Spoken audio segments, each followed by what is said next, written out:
Hello, this is Debbie, and this is Light Up Your Worth. I am so excited to be bringing you today's guest, and we have been um, really having some challenges this afternoon as we went to tape this, and so you'll have to forgive us. We are just it really brings out the point of grounding for myself and trying not to have all this scattered energy when you're trying to really stay in your bliss and stay grounded. So I am doing a big shout out here to my guests as I take a deep breath in pronunciation with Joumana Nasr. Did I do it? Did I get it right? You did it. You left out an A, but it's okay. Oh, sorry. It's okay. Why Don't don't worry you about why it. don't you say your name so that the listeners can actually get the correct pronunciation? So I am I am Joumana Nasr. oh, such a beautiful name. Precious stone. Yes. Yes, Joumana is an old Arabic word for precious stone. I just love that. I just love that. I think really what I'm going to highlight before we jump into too is that sometimes, life can get a little messy, right? Like you run, you run late, you have some technical stuff. I struggle with punctuation for some health reasons, um, and then just going through and being, present and walking through that with grace. And you had just been so patient with me this morning as I have gone through all of this. So thank you. I don't know if you had those skills before you went through this journey, or were they enhanced, or Well, that's one of the greatest compliments that you could have given me because Patience and I have not always been friends. Let's put it this way. oh, really? See, I would have never have guessed that. So yes, it in a way it's a testament to the work that I've done on myself to this journey. And so thank you very much for saying it. Oh, yeah. I have no idea. What's so interesting is that when we go down these journeys, is that we just don't really know how it's going to impact our lives and how Oh, it shows up. absolutely. And I mean, that was probably an extra benefit that maybe. Definitely a fringe benefit that was totally unexpected. Yeah, yeah. Well, thank you, thank you. I'm glad that we were able to test that that new benefit that you've discovered. So, so I am so, we met before we recorded, as I do with everybody that I have on the podcast, which the listeners, just in case you're listening, I know everybody before we come on. Some people I've known for long, many, many years, and some are newer friends. And so we always get to spend time with each other. And so we have we started to talk through a little bit about your story, but it is really, I think, for everybody that I've had on the podcast, it's um, very has a lot of uniqueness to it, and I'm really wanting them to understand just how far you have come and what you've overcome, because it's really remarkable, really remarkable. Um, we're in the same age group, and so when we talk about what she's gone through, when we were talking in our mid 50s, and I was like, oh, like I can so relate to what was going on in your life and being on the other end and watching it on TV. So um, I'm gonna hand you over the microphone per se, and have you share what you feel comfortable sharing about that part of your, the journey, and then we can jump into some of the other goodness that we already know it's going to come through. Well, I come to you, my journey, my physical journey is I was born in Lebanon, which is the Middle East, and I'm coming to you right now from Southern California by way of 9 years in London in high school. I was 8 years old, well, 9 years old when the war started in Lebanon. And we found ourselves having to leave. It was no longer safe. The company that my father and my sister worked for Because of the war, they moved their main branch from Lebanon to London. And so we moved with them.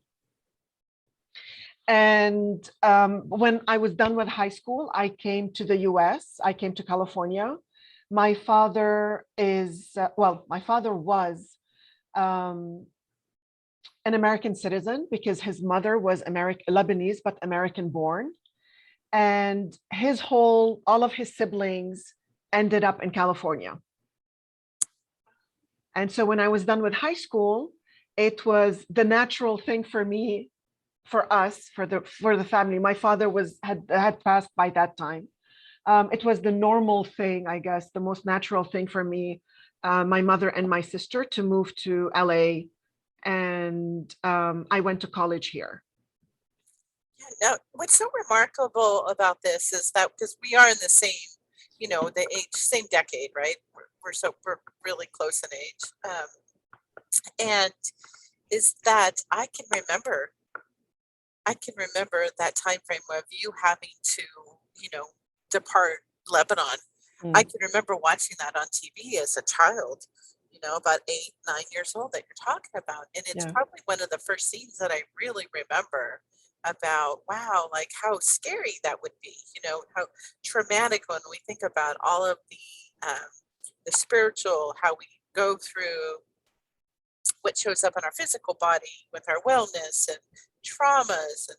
And I think, wow, there's so much, generational stuff that would be just from watching. I was watching it. You were living it at the same time. Yeah. It's just so remarkable. And I think we had talked about when you went to London that you were that you speak French. Yes, I'm French educated. So my first language is Arabic. My second language is French, and English is my third language. So when we moved to London, I didn't speak any English at all. And because we thought, oh, the war is just going to be like a few months, so I might as well go into a French school. And that way, when we go back to Lebanon, I wouldn't have missed anything. And that never happened. We never went back to Lebanon because the war lasted 15 years. Yeah. And so it was 9 years in London, and then in 1984, moving to Los Angeles. Oh, 1984. That's like special. That's when I graduated. That's when I graduated high school. Yeah. Isn't that funny that we graduated at the same time? I just find that fascinating, with so many different perspectives of, like, you really don't know what people are going through. Oh, absolutely. With absolutely. Really, I think dives into that. So now, how did you find yourself from a more traditional then background into where you are now? Because you read the Akashic Records. Yes. It's one of your many talents and gifts that you have. And how did you make that leap from this very traditional background into what you're doing now? Fascinating. Well, it was baby steps. From where I was, 2000, let's see, when was it? In 2010, there is no way I could have gone from that version of me to the version of me that works and heals in the Akashic Records, because that was way too much of a leap.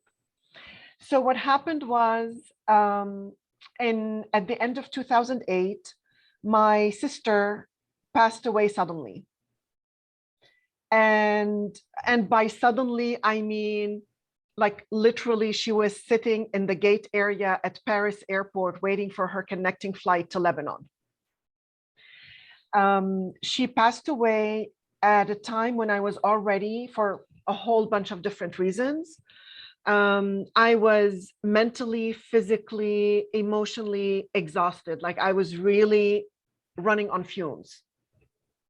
And so her death basically did me in. And I found myself dealing with depression. I was always the strong one. I was always the rock. I was always the very logical. I mean, as a teenager, one of my favorite, other than playing basketball, one of my favorite pastimes was solving logic problems. Wow. That's how left-brained I was. Wow.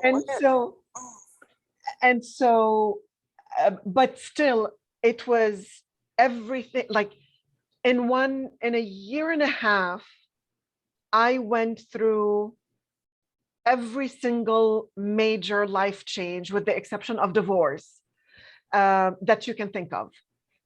One child started college, moved away to college. Another one started high school.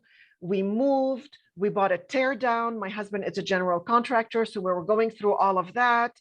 My niece came to visit with her husband. She was pregnant and she started having early contractions. And it's like rushing her to the doctors back and forth. She ended up, she stayed because she couldn't travel anymore. And so we had the birth of her baby, of her first child. So like literally everything was going on in that time. And so when my sister passed away, there was no amount of logic, there was no amount of being strong or being the rock that would have prevented the depression.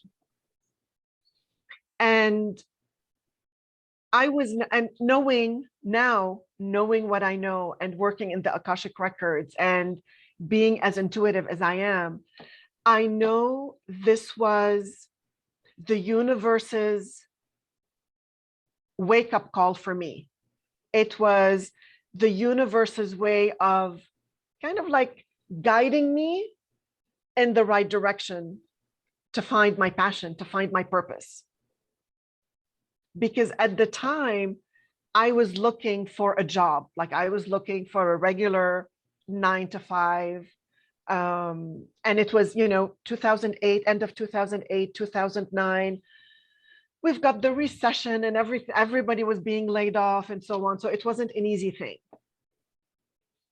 And so her death and the depression that followed led me to my purpose, because I was never one to, now again, this is for me, this applies for me. So please, if you are dealing with depression or any other physical illness, disease, or whatever, please know that I'm just talking about, this is my story. This is what applied to me.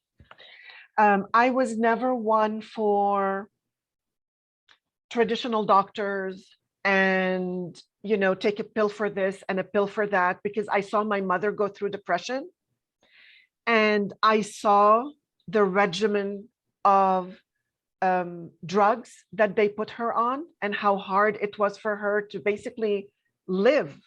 She was surviving, but she wasn't thriving. She wasn't experiencing life. And I knew that wasn't something that I wanted. And so what I knew, which is the traditional, the Western medicine, wasn't an option for me, but yet I had this whole unknown that like I didn't know what was. So like everybody else in this situation, I got on Google. Like, our friend Google. And then my friend Google, and I'm like, okay, but like, what do I put in Google to find what I need?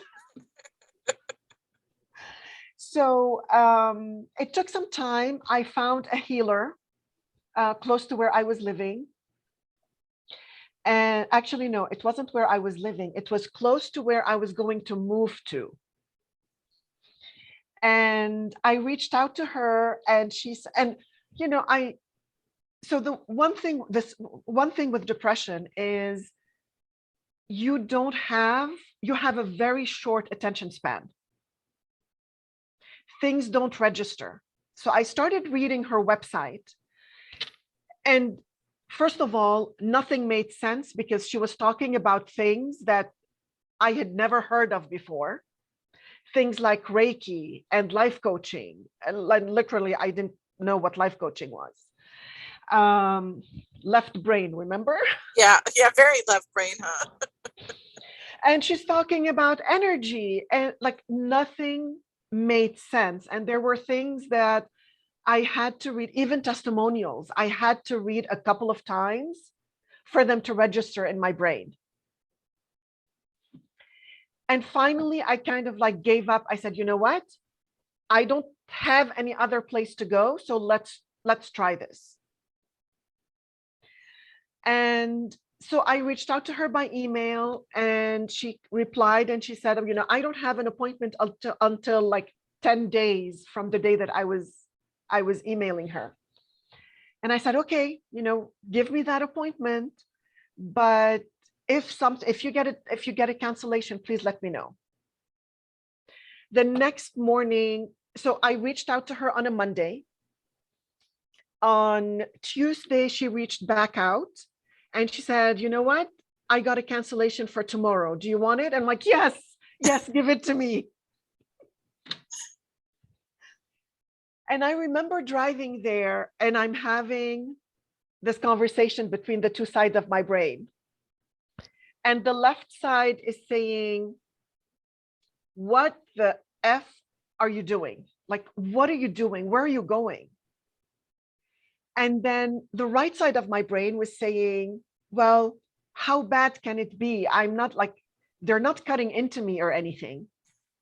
Worst case scenario, I would be just like no better off than when I walked in.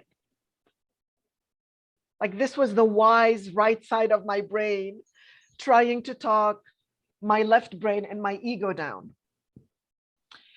And when we were emailing, I had asked her, like, how long is the session? And she said, well, you know, anywhere from 60 to 90 minutes. I'm like, okay, I can do that. I was there for almost 2.5 hours. Wow. But I walked out a different person from the one who walked in. And how would you explain that? How would you explain that difference to somebody who's thinking about it for their first? You know how you have a dam is you have a dam that's just holding all of this water pressure and it's creating that resistance. The fact that I was battling the depression and I knew that I didn't want to be there. So if you think of the dam as the ego that creates resistance, it's like, okay, you know, like we can't go anywhere else. This is where you need to stay. And it's got that resistance. The fact that I was desperate enough to try something new because I was in pain, I was in emotional pain, broke through that dam. I love that explanation. And I was able, like, she brought out memories that I didn't even know I had. She brought out emotions that I didn't know, like, I didn't even know were there. I didn't even know were buried. And so I cried, I sobbed, I laughed, I yelled during those like all of these things were happening to me in those 2.5 hours. The fact that she was able to intuitively tell me things that there was no logical way that she could have known. I didn't tell her anything about where I lived. I didn't tell her anything about my family. I just told her, you know, like I'm dealing with depression and I need to find a way out. But she was even picking up on like the colors, like she was seeing the colors of the bridge that I could see from my house. It's like, I'm seeing these blue lights. I'm like, blue lights, like traffic lights, like street lights? And she said, I don't know, are they? And I'm like, no, wait, that's the bridge. And so, and again, because I was in so much pain and so desperate to heal, to be done with it, I was open to everything. I think that's a key thing for people to understand the level of where you were at, that exhaustion Oh, absolutely. and not taking care of yourself. Then you have, because you're taking care of so many other things in your life, and Exactly. to have such a huge loss, it's like the tipping point of whether it's a loss of your sister, or for some people it shows up with the different types of disease of Right. being able to do that. And I really commend you for realizing that what got you there, you had to do something different, right? You couldn't do the whole Oh, definition of since, what is it, exactly. Exactly. doing the same And thing over and over.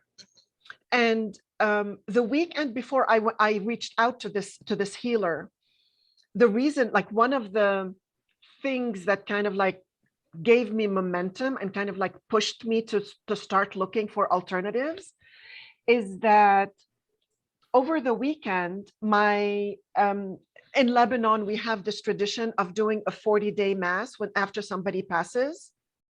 And my cousin had asked me if it would be okay for her to organize the 40-day mass for my sister. And I said, yes, sure. Thank you for taking care of it. And on Saturday, so it was supposed to be that Sunday. On Saturday, I spent a good portion of my day praying to get sick so I wouldn't have to go. Praying to get sick. So I would have a valid excuse to get me out of going. And that's when I said, okay, like I need to do something. Like I can't go on like this much longer. Like something needs to be done, and it needs to be done now. And I truly believe that when you make that, like that commitment, when you make that decision, and you it's like, this has to happen, and you're fully on board with it, the universe opens the doors for you.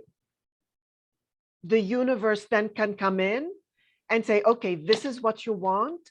I'm leading you this way.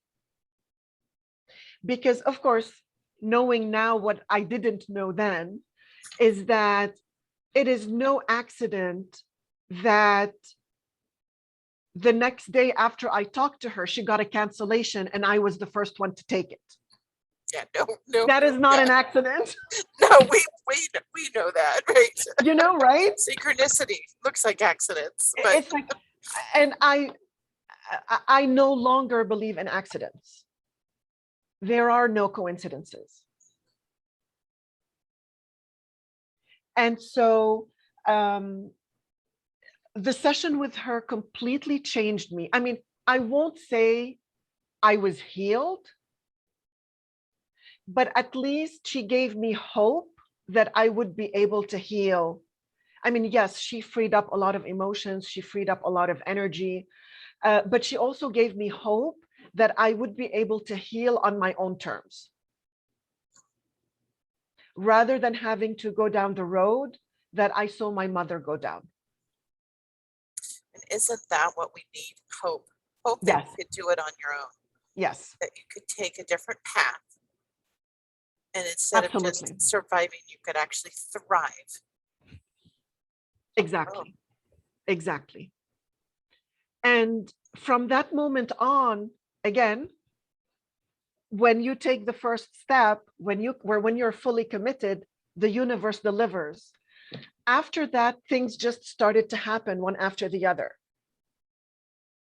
I got, we used to have, I no longer live in that area. So where I used to live, they had these adult evening classes. And I got the catalog one day. So when I went home, let me backtrack though. I was so fascinated by what happened during those 2.5 hours.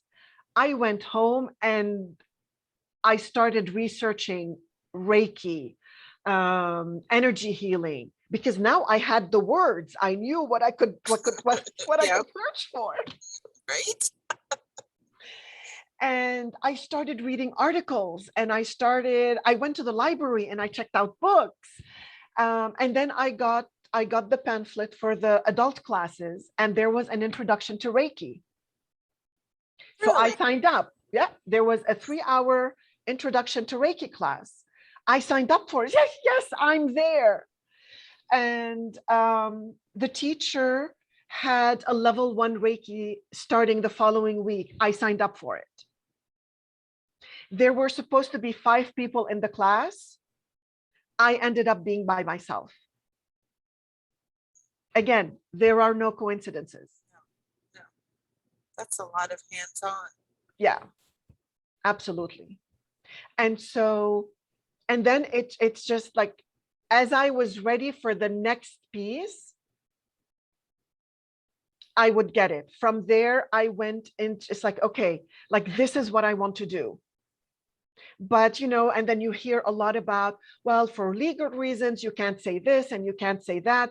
So it's like, okay, like one way to go around this is life coaching and incorporate the Reiki and the healing into it.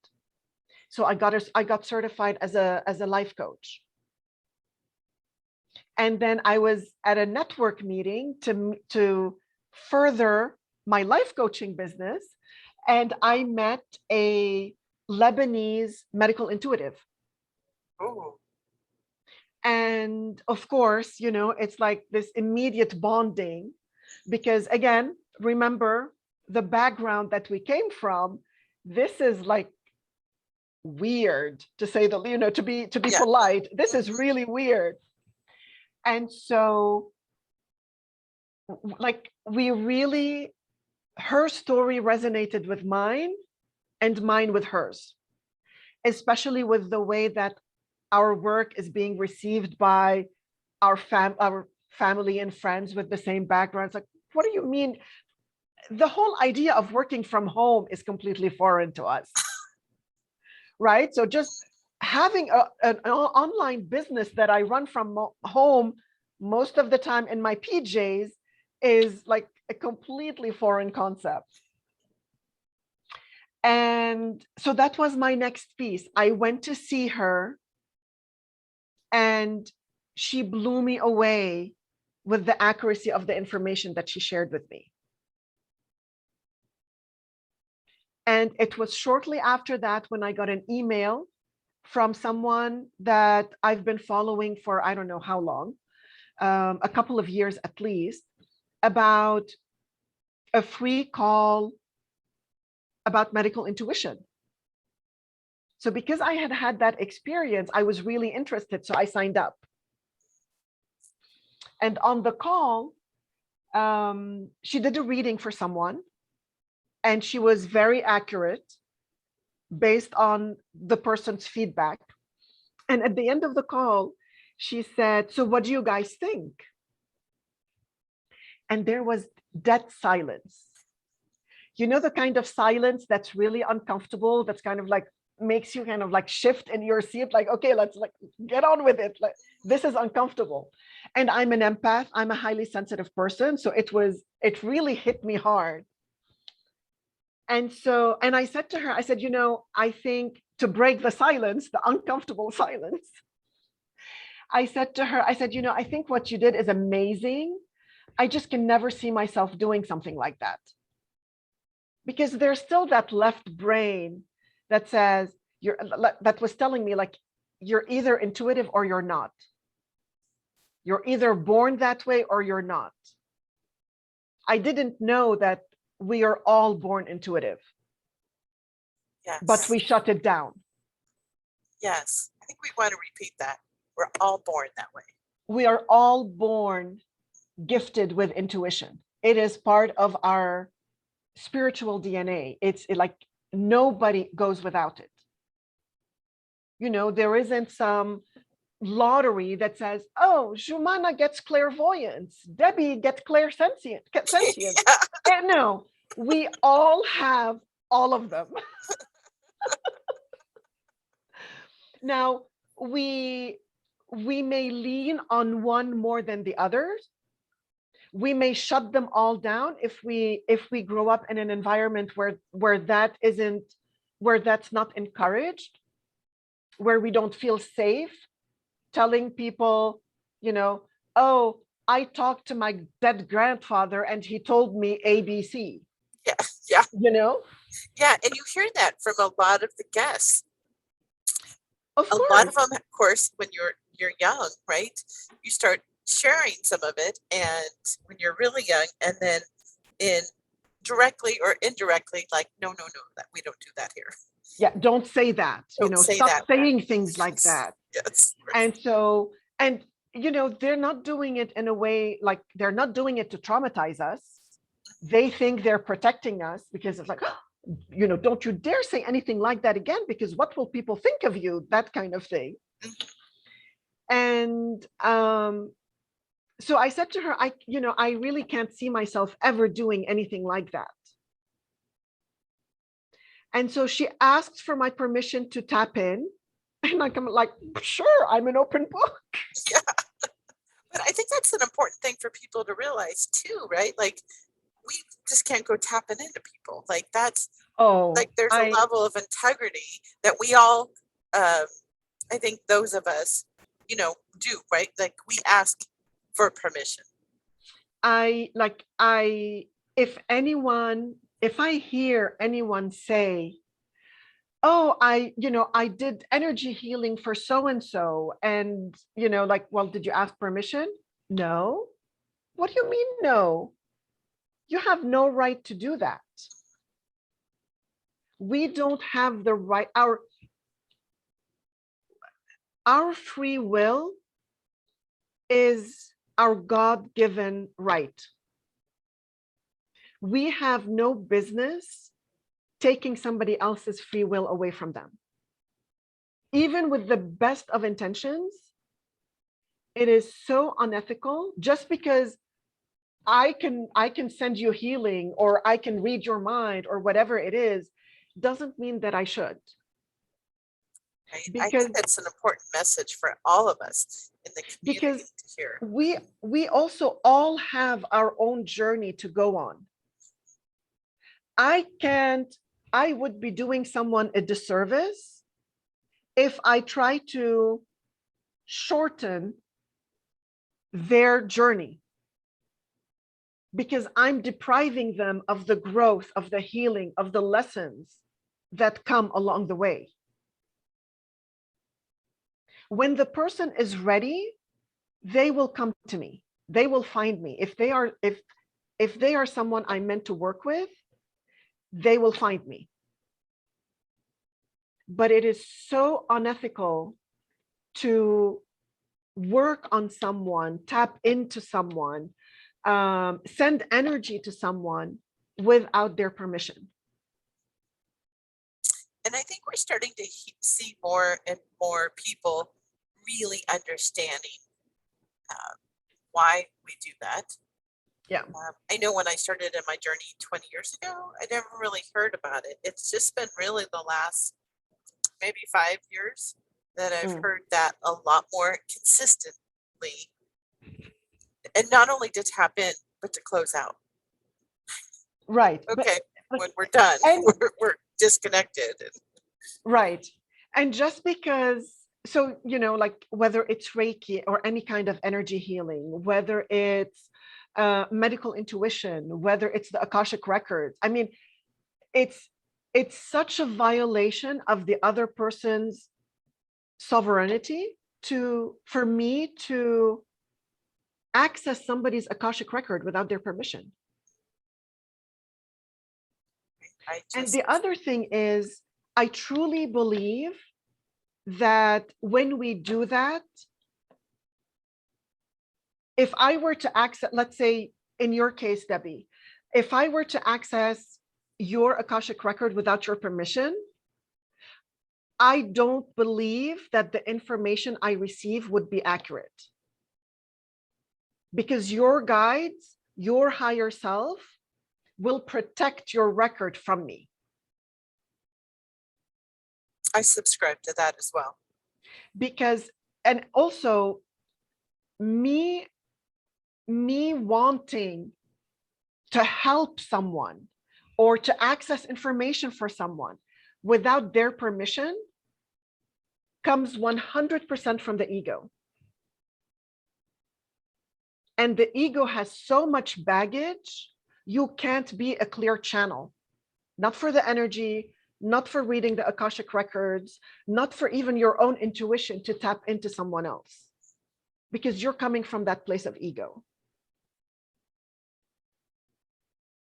I completely agree with it. And I think it's something for the listeners to be aware of when they go to work with somebody, whatever type of healer they're doing, what type of energy healer, whether it's Reiki or any of the other modalities, a medical intuitive, which is what I want to jump into too, talk about what really that is. And is that they should be asking you for your permission. It's Absolutely. one of those things when you're looking to work with somebody new or try out a different type of modality or a mix of modalities. Like a lot of people mix, their different trainings, and it creates their energy. And the work that they do is that to really always think about if they're asking you to connect. It's pretty important stuff. Yeah. I have a Facebook group, and I usually do weekly energy healing transmissions in the group. But every single time I do it, I make a post in the morning asking whoever wants to be included to give me permission. I don't do it to everyone in the group. Only the people who basically give me permission in that post. Yeah. With my clients, it's different, because the way that I see it is, once a client signs a client contract with me and pays me, that's their permission. But people in my Facebook group, I don't have permission from them. Yeah, that's really an important thing for people to realize. So I want to jump into the medical intuitive. Oh, let me finish the story though. Oh, okay. So I volunteer myself to put an end to that uncomfortable silence. Yeah. And I go, I can't see myself ever doing this. And so she asks for permission to tap in, and like, by all means, I'm an open book. Sure, go ahead. And I don't remember exactly what she said. She said things about how I had been persecuted and ostracized and burned at the stake in past lives and so on, because of my gifts, and because of my gifts were so misinterpreted and misunderstood.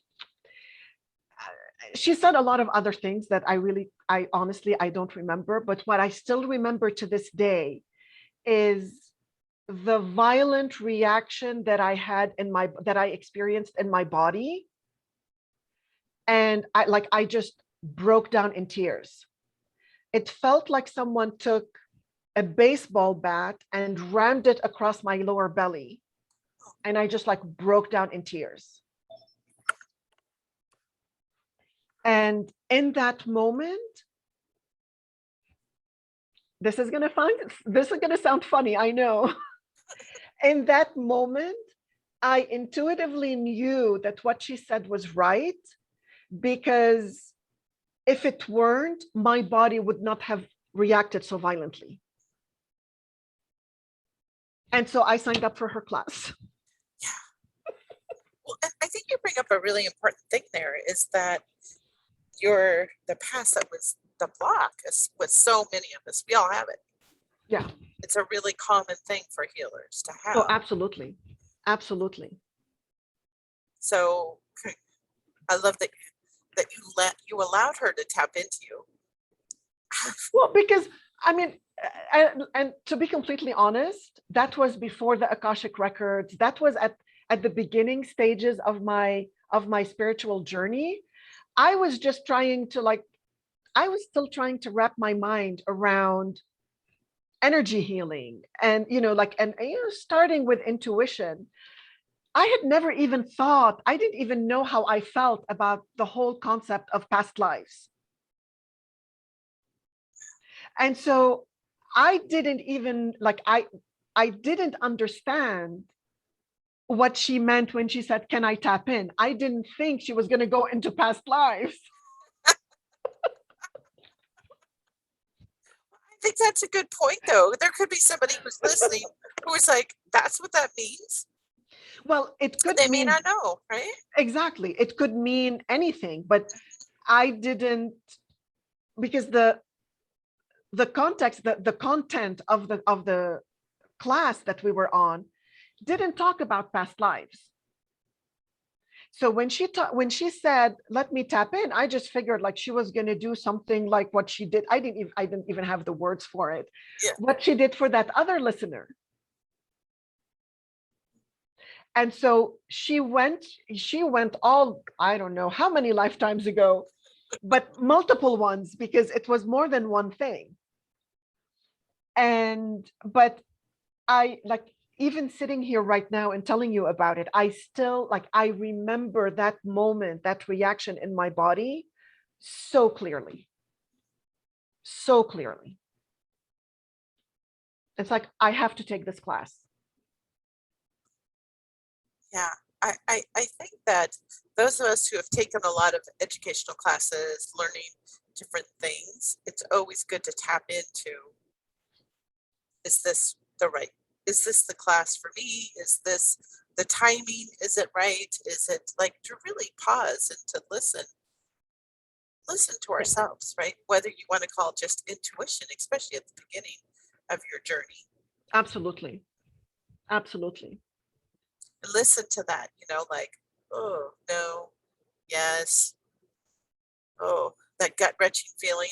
You're like, but everything on the outside looks fine, right? Whatever it is, right? Life Right. decisions. Oh, And then absolutely. and then you see, you're like, no, I should have listened to that brr that was going on in my body. Yeah. Yeah. And I had gone through too many things already back to back, whether it was the Reiki or the Lebanese medical intuitive that I met, or whatever, to trust. I was able to start trusting that there is another force working with me, supporting me. And if this is what was brought to me at the time, then this was my next step. Trust the process. Yes, absolutely. I'm sure you repeat it frequently with your clients. I repeat it all the time. And sometimes I still have to remind myself, I have it as a because, sticky. yeah, because it's easy for us to get so into our heads and try to force things and to make things happen, because it just feels like logically it should be the next step, the right next step. And then it's like, no, wait a minute, like, hold on. Why am I pushing this? I have to trust, I have to have faith that the universe is working with me on this. My divine team is working with me on this. Yeah. It really is probably one of the biggest things, right? Is to actually trust that process, to trust Yeah. that you just might know the next best thing, the next step. And it may not, it's all going to work itself out. It's all going to get figured out. It's probably going to look different than you think. So you need to start letting go. Absolutely. Because if you had, even just 10 years ago, if you had told me this is what this is what my work would be today, I would have said, I'm sorry, but I think you've got the wrong number. Like, that wasn't anywhere in my field of vision. Like, I couldn't even visualize something like this because I didn't even know it existed. 10 years ago, I hadn't even heard of the Akashic Records. I had no clue. So now the work that you're doing, it's multidimensional. So you're using the medical intuitiveness, the Akashic records. What else are you throwing? So how do you use, or what is the medical intuitive for those who've never heard that term? So medical intuitive, based on how you learn it or who you learn it from, the training is different, but the basics of it is that I can scan a person's body, physical body, and see where problems are. So when I do a body scan, I do it in one of two ways. If the client already has physical issues, physical symptoms, I take 3 or 4 physical symptoms and I scan the body to see what is contributing, what is causing these physical symptoms. If they don't have any physical symptoms, I just do a general scan. The general scan will include things like the operating percentages of the various organs in the body, the heart, the kidneys, the liver, the lungs, and so on. Any nutritional deficiencies that a person may have, any even the spine, any misalignments in the spine. It's a 8-page form where you go through everything. The eyes, the lungs, the sinuses, the teeth, pretty much everything. And then we come up, we create a workable plan for them to make the adjustment that they need, either to regain their health or to improve their health so that they don't experience any disease. So take that concept and try to apply it to something to help me understand it as well. So say we did a session. You come up and you say, okay, Deb, looks like your kidneys and livers are not working as optimal as they should. Mm-hmm. So on these type of plans, is it doing then energy work on those organs, or like how, or is it nutritional, or is it a combination? I mean, what kind of plans do you? It's multidimensional. Okay. So the physical symptoms have their root in mental, emotional, and energetic. So the human body has the 7 major chakras. Each chakra is responsible for different glands in the body, different body parts, and so on. Now, and each chakra gets blocked by different things. So, for example, the root chakra is the chakra for, it's the energetic center for family, community, survival, belonging. And it is blocked by fear. So if you were to come to me and say, I have this chronic low back pain. So the first thing I would say is, where do you feel unsupported in your life? Because your lower back is what supports your spine. It's what supports your whole body. So if you've got a problem there, then you feel unsupported. Either emotionally unsupported, like let's say you're married and your spouse doesn't like this, the online business and doesn't understand it. And, like What do you mean energy healing or Akashic records? Like, Yeah. no, you can, you can't spend $1,000 for this course or for this certification if you don't feel financially supported. So when you don't deal with that, and a lot of times we don't feel supported and we don't do anything about them because we don't want to rock the boat.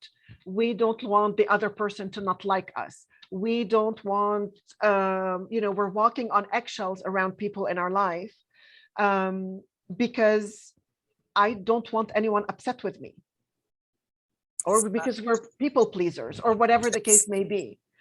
And so when you keep that in, I with a lot of my clients, I use the analogy of there's only so much stuff, so much junk you can shove under the rug before you trip over it and break your face. Yes. And so we trip over it when, we know that we've tripped over it when we start to experience physical symptoms in our body. Because by the time a physical symptom shows up, it's basically telling you, look, you've been dealing with this thing for long enough, and you're not really making a decision about it, or you're trying to ignore it or whatever. Now you need to deal, because now your body is in pain. We push through mental pain. We push through emotional pain. But when our physical body is in pain, we kind of have to stop and take care of it. And this is the universe. Like, I call the physical body, I refer to the physical body as the final frontier, because this is the universe's final last attempt to get you to stop and take notice of what's going on and deal with it before it becomes way too big. So what do you think is the first one then, or with that thought process? Is it the emotional pain or the spiritual pain? Well, they all work together. We are made up of energy. Everything is energy. Yep. So the chakra systems, it's like they serve a purpose. When you block them and you stop that energy from divine source to flow through your body, then you're starting on your way to creating physical problems. So it's not just, we don't get sick from one negative belief or from one negative thought. We don't get sick from one heavy traumatic experience in our life that we don't deal with. But if you're already walking around, and because of my work in the Akashic records, we are all walking around with unhealed traumas from past lives. And remember, you attract what you are a vibrational match to. So if you're already coming into this existence, to this 3D experience with all of that trauma, all of that baggage from past lives, you're going to create more energetically matching traumas in this lifetime. Because this is where your vibration is. Right. Yeah. And heal us, heal the past, heal generational. Exactly. So it's not just one thing. It's an accumulation, because we have this physical body. We have a soul. We have a heart which feels and expresses emotions and feelings. We have a mind that never stops working. Right. 24/7. Even when we're sleeping, our subconscious mind is hard at work all night long. And so it's everything together. And that's where you end up with. You end up with physical disease to basically to force you to stop and take care of business. Yeah.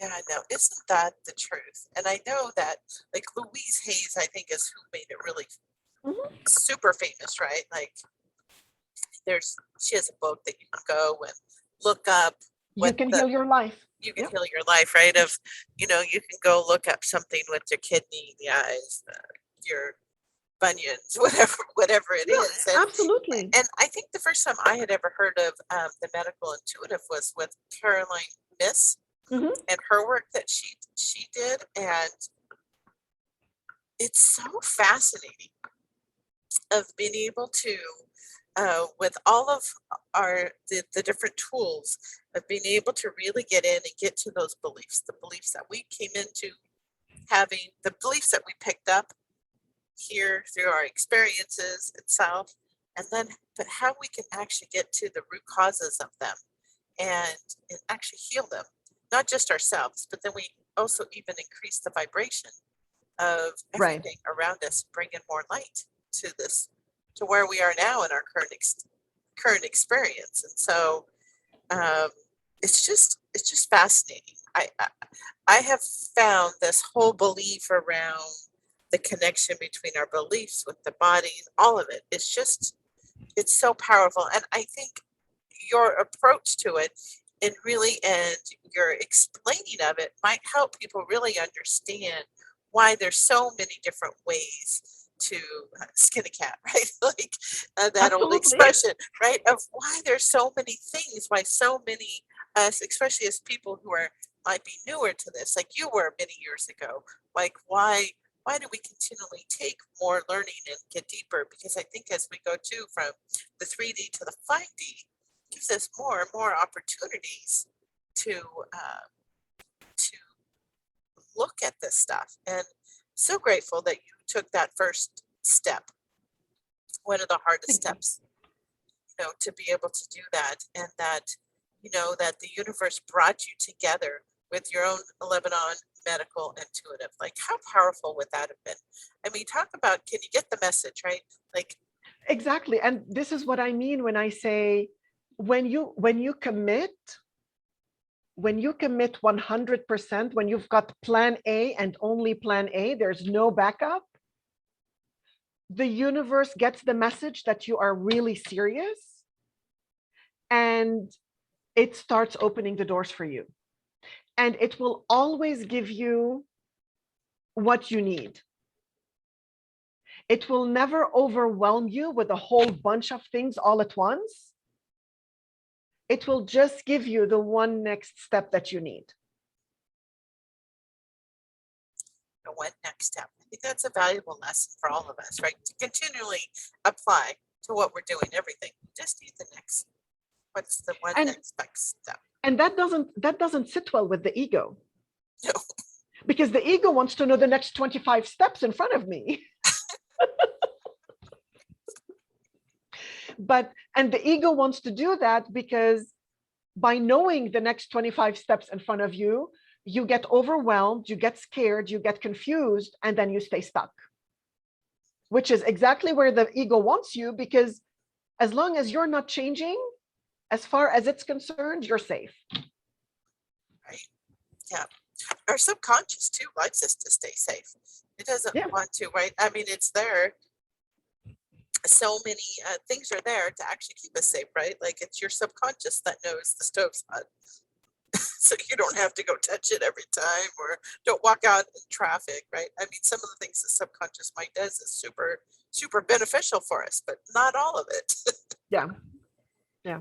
Not all of it. Absolutely. So how somebody's listening and they're like, wow, I'd really like to go through and understand my own challenges and how it links into some of the medical stuff that they're experiencing. How would they be able to reach out to you? Well, the best place to reach out to me is my Facebook group, which is the Soul Deep Cafe. My business name is Soul Deep Healing. And it's basically what we do. We go soul deep. I go like right there with the Akashic Records, everything about the soul. I go right all the way down. So that's the best place to reach me. I'm always in there. I'm always doing either energy healing transmissions or card readings or challenges or whatever. So, and plus, they will get to know my vibe, my energy, and see if we resonate. If we do, I would love an email at Joumana at soul, SOUL dash deep, DEEP.com.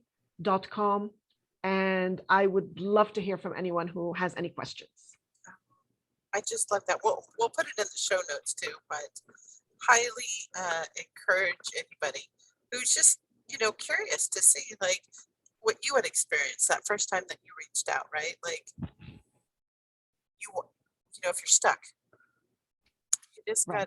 gotta try new things and see what's gonna actually resonate with you as a healer, you as the modality. And it's just been such a pleasure to get to know more about your journey, understanding, some of the things that you've learned along the way. So we just want you to continue to shine your light in the world. So thank you so much. Thank you. It's been my pleasure. It's been my pleasure. Thank you for having me on. Thanks.